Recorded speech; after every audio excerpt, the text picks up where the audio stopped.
It began as a solitary mission. Eric Dahl had passed this spot on his bike countless times, and he'd always wanted to honor the Canadian veterans whose final resting places are in this cemetery. They really aren't just names on a stone, they mean something to me. His desire in part was to pay tribute to his grandfather.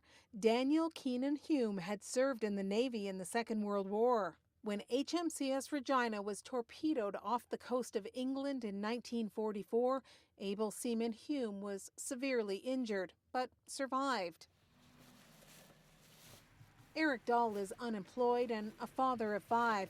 Money is scarce these days, so he decided to use what he has: time, 2 able hands, and some wire brushes. And he went about the job of cleaning the graves of those who have served, as many as he could manage before Remembrance Day. It's something visible. It's something that I feel good about doing. It's the least I think I can do for our veterans. Charlotte Chernoff was touched to learn one of those graves was her grandfather's, Wilfred Teeple. Yeah, I just can't believe that a man would take on this to clean all these graves. It was an unusual sight, curious enough that someone snapped a photo of Dahl meticulously scrubbing years of weather, dirt, and moss off veterans' graves and posted it on social media. Suddenly, Eric Dahl's one-man mission turned into a bit of a movement. It inspired Betty Ann Stainbrook to come out and help. I sat and talked to that young gentleman most of the time while I was doing it, thanking him for for his courage, for his fighting for, the countries that, he fought for. Grant Kutcher is out cleaning the graves of complete strangers before his 12-hour shifts at a nearby factory. A little more humbling, just knowing that they were actually there, and that's the way I can give back to them. Dahl was shocked his tribute to the veterans inspired others to join him, but not surprised they'd feel the same about those whose graves they're tending.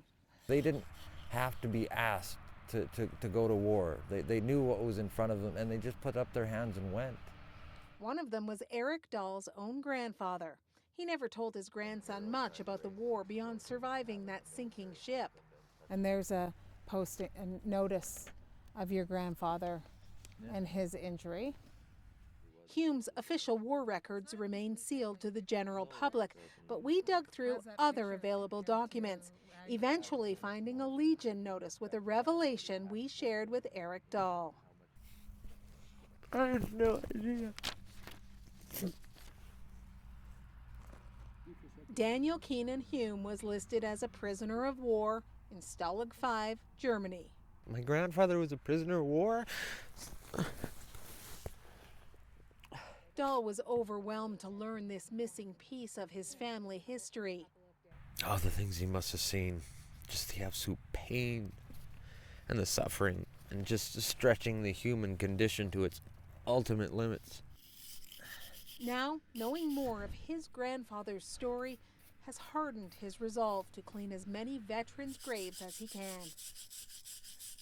Carolyn Dunn, CBC News, Drumheller, Alberta.